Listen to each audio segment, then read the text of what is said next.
आदमी ने कुछ नट्स निकाले और उन्हें इस बंजर रेगिस्तान में बिखेर दिया। ऐसा लग रहा था मानो वो इस सूखी जगह पर कुछ पकड़ना चाहता हो। अगले ही पल उस काली रेत पर एक रहस्यमयी रोशनी चमकने लगी। आदमी अभी हैरान ही था कि अचानक वहां से आग की लपटें उठने लगी। आदमी ने ऊपर देखा तो पाया कि वो एक बड़ा जानवर था जिसके पूरे शरीर पर आग जल रही थी, जो असल में कहानियों वाला फायर फीनिक्स था। फिर वो फीनिक्स वहीं से उड़कर सीधा आसमान में चला गया और हवा में गोते लगाने लगा। एक चक्कर लगाने के बाद वो सीधा नीचे आ गया। लगता है जमीन पर पड़े नट्स ने अपना काम कर दिया था। जमीन पर अपने पसंदीदा बड़े नट्स को देखकर फीनिक्स बहुत खुश हुआ। फिर उसने अपना छोटा पंजा बढ़ाया और बड़े आराम से उसे उठा लिया। इसके बाद उसने नट को हवा में उछाला और अपना छोटा सा मुंह खोलकर एक ही बार में नट को निगल लिया। नट खाने के बाद फीनिक्स इतना खुश हुआ कि उसके सारे पंख खड़े हो गए। फीनिक्स को नट्स का इतना दीवाना देखकर आदमी समझ गया कि उसे बस थोड़ा इंतजार करना है। जब उसका पेट भर जाएगा तो वो आराम से सो जाएगा और तब उसके शरीर की आग पूरी तरह से बुझ जाएगी। उसे पकड़ने का वही सबसे सही समय होगा। जल्दी ही बहुत ज्यादा नींद की दवा वाले नट्स खाने की वजह से फीनिक्स का सिर चकराने लगा। थोड़ी ही देर में वो सीधा जमीन पर गिर पड़ा और गहरी नींद में सो गया। फीनिक्स को ऐसे देखकर आदमी खुशी से उसे पकड़ने का औजार निकालने लगा, लेकिन अगले ही पल आग से जलता हुआ एक पंजा उसकी तरफ बढ़ा। आदमी वही का वही सुन्न रह गया और उसे अपनी जेब से नट्स निकालने दिए। काफी देर बाद जब आदमी होश में आया तो उसने पीछे मुड़कर देखा और पाया कि फीनिक्स उसके बिल्कुल सामने खड़ा था। आदमी ने अपनी पूरी ताकत लगाकर वहां से भागना शुरू कर दिया। फीनिक्स भी उसके पीछे पड़ गया। जब लगा कि वो पकड़ा जाएगा तभी इस मुश्किल समय में एक छोटे घोड़े ने आकर फीनिक्स को टक्कर मारकर गिरा दिया। इस हरकत ने फीनिक्स को पूरी तरह से गुस्सा दिला दिया। उसने सीधा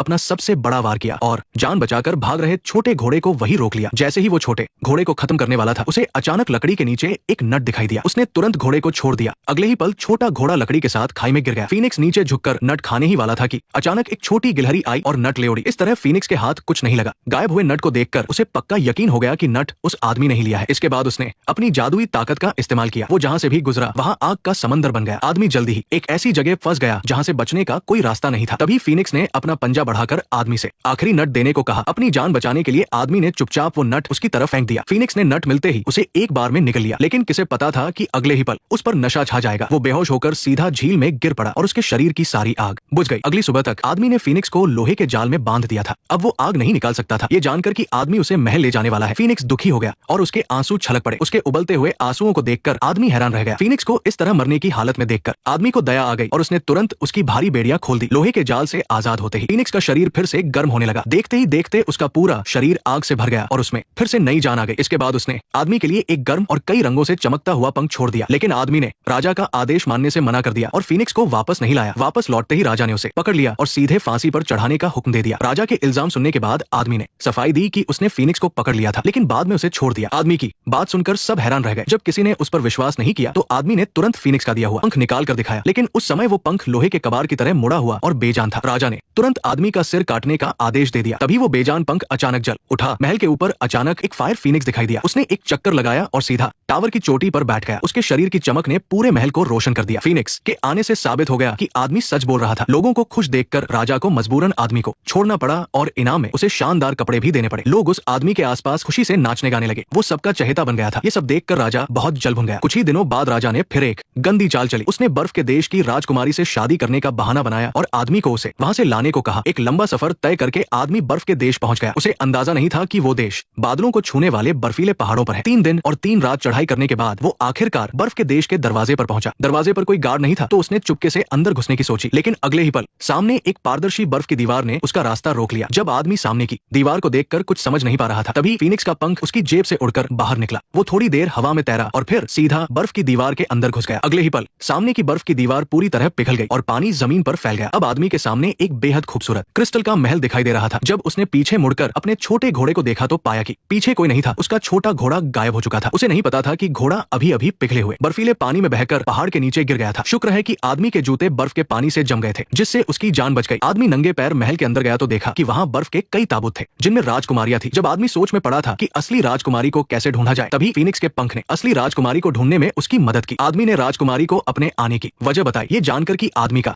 इरादा बुरा नहीं है, राजकुमारी का डर दूर हो गया। फिर वो दोनों राजकुमारी की ड्रेस के सहारे तेजी से नीचे उतरने लगे, लेकिन आदमी का वजन बहुत ज्यादा था जिसकी वजह से राजकुमारी की ड्रेस फट गई। बैलेंस बिगड़ने की वजह से दोनों तेजी से नीचे गिरने लगे। तभी मुसीबत के समय में छोटे घोड़े ने आकर उन दोनों को पकड़ लिया। इसी वजह से उनकी जान बच पाई। आदमी को राजकुमारी के साथ सही सलामत महल लौटते देख लोगों के दिलों में उसकी एज और बढ़ गई। ये देखकर राजा गुस्से से आग बबूला हो गया। इसलिए उसने आदमी को एक ऐसा काम दिया जो कभी पूरा नहीं हो सकता था। उसने उसे रहस्यमयी समंदर में जाकर एक बहुत बुरी व्हेल को मारने को कहा। आदमी अपने छोटे घोड़े पर बैठकर रहस्यमयी समंदर की तरफ निकल पड़ा। अचानक बहुत सारे पक्षियों ने उस पर हमला कर दिया। घबराहट में आदमी घोड़े से नीचे समंदर में गिर गया। समंदर में उसे एक बहुत ही अजीब नजारा दिखा। समंदर की गहराई में बहुत सारी बड़ी बड़ी लोहे की जंजीरें थी और उनके अंत में एक बहुत बड़ी मछली की पूंछ बंधी थी। आदमी बड़ी मुश्किल से पानी के ऊपर आया, तभी सामने से एक बहुत बड़ी लहर उसकी तरफ आने लगी। इस मुसीबत के समय छोटे घोड़े ने आदमी को ऊपर खींच लिया। चट्टान पर बैठकर वो दोनों अपने कपड़े निचोड़ रहे थे। तभी आसपास से रोने की आवाजें आने लगी। आवाज सुनकर आदमी ने चारों तरफ देखा और तभी उसे पता चला कि वो छोटा सा आइलैंड असल में एक बड़ी व्हेल मछली है। 500 सालों से लोहे की जंजीरों में बंधे रहने की वजह से व्हेल के शरीर पर पेड़ पौधे उगाए थे। किसी को नहीं पता था कि वो वहाँ कब से फंसी हुई है। दुखी व्हेल हर दिन रोती रहती थी। उस भले आदमी ने उसकी मदद करने का फैसला किया। आदमी अपने उड़ने वाले घोड़े पर बैठा और सही मौका देखकर व्हेल की नाक से उसके शरीर में घुस गया। अंदर से व्हेल का शरीर किसी चमकते हुए आसमान जैसा था। छोटे घोड़े के पंखों ने व्हेल के अंदरूनी हिस्से को खरोंचना शुरू कर दिया। जल्दी ही व्हेल को इसका एहसास हुआ। उसे अपनी नाक के अंदर बहुत तेज खुजली होने लगी और उसने अपनी पूरी ताकत लगा दी। जैसे ही व्हेल ने एक बहुत बड़ी छींक मारी, पानी का एक बड़ा फवारा बाहर निकला। इसके साथ ही उसके शरीर की सारी जंजीरें टूटकर बिखर गई। उसने बहुत सारी फंसी हुई मछुआरों की नावों को अपने मुंह से बाहर उगल दिया। व्हेल अब आजाद हो चुकी थी और वो वापस समंदर में लौट गई। आदमी का शुक्रिया अदा करने के लिए उसने एक केकड़े के हाथों आदमी के लिए नीलम की एक चमकती हुई अंगूठी भिजवाई। आदमी ने वो अंगूठी रख ली और उसका धन्यवाद किया। महल वापस आकर राजकुमारी से प्यार करने वाला वो आदमी चुपके से राजकुमारी के कमरे की तरफ चढ़ गया। वो उसे नीलम की अंगूठी देने ही वाला था कि तभी महल के गार्ड वहां गए। शोर सुनकर राजा अपनी बंदूक लेकर बाहर आया और उसने राजकुमारी की खिड़की के बाहर छुपे हुए छोटे घोड़े को देख लिया। राजा ने घोड़े पर निशाना साधा और गोली मार दी। गोली सीधा निशाने पर लगी और आदमी को भी सैनिकों ने रस्सियों से बांधकर पकड़ लिया। राजा ने उसे मौत की सजा देने का फैसला किया। आदमी को बचाने के लिए राजकुमारी ने राजा को फिर से जवान होने का एक राज बताया। उसने राजा को 3 बड़े बर्तन तैयार करने को कहा। पहले बर्तन में उबलता हुआ पानी, दूसरे में बर्फीला पानी और तीसरे में उबलता हुआ दूध होना चाहिए। उसने कहा कि जब राजा इन तीनों बर्तनों में नहाएगा तो वो फिर से जवान हो जाएगा। लेकिन चालाक राजा अपनी जान को ऐसे ही खतरे में कैसे डाल सकता था? ये तरीका सुरक्षित है या नहीं, ये देखने के लिए उसने आदमी को उस उबलते पानी के बर्तन में धकेल दिया। आदमी को बचाने के लिए राजकुमारी ने तुरंत अपने हाथ की अंगूठी पानी में फेंक दी। इससे आदमी पहली परीक्षा में पास हो गया। इसके बाद उसे जमा देने वाले बर्फीले पानी में डाल दिया गया। इस मुश्किल वक्त में फीनिक्स का पंख तुरंत बर्फीले पानी में चला गया और आदमी ने दूसरी परीक्षा भी पार कर ली। इसके बाद आदमी को उबलते हुए दूध के बर्तन में डाला गया। दूध में गिरने के बाद काफी देर तक कोई हलचल नहीं हुई। राजकुमारी अब उसकी कोई मदद नहीं कर सकती थी। जब सबको लगा कि आदमी उबलते दूध में जलकर मर चुका है और सब मुड़कर जाने लगे, तभी आसमान से एक चमकता हुआ डैंडेलियन का फूल नीचे गिरा। वो चमकता हुआ फूल सीधे उबलते हुए दूध में जा गिरा और उसके बाद आदमी एक फीनिक्स की तरह फिर से जिंदा होकर बाहर आ गया। असल में उस आदमी को बचाने के लिए छोटे घोड़े ने अपनी पूरी जान लगाकर दुनिया के उस पार से जीवन देने वाला वो जादुई फूल ला दिया था। आदमी को जिंदा देखकर राजा ने तुरंत अपने कपड़े उतारे और बेताबी से उस उबलते हुए पानी के बर्तन में कूद गया। थोड़ी ही देर में एक बहुत बड़ा बुलबुला उठा और उसने राजा को पूरी तरह से अपने अंदर लपेट लिया। अब राजा सब लोगों के मजाक का कारण बन गया था। सब लोग उसे बुलबुले के साथ उड़कर जाते हुए देखते रहे। आदमी की बहादुरी देखकर सभी लोग बहुत खुश थे। उन सब ने मिलकर आदमी को अपना नया राजा मान लिया और इस तरह वो राजा बन गया। उसने खूबसूरत राजकुमारी से शादी कर ली और अपनी जिंदगी के सबसे अच्छे मुकाम पर पहुंच गया। नेक्स्ट पार्ट देखने के लिए वीडियो को लाइक करो।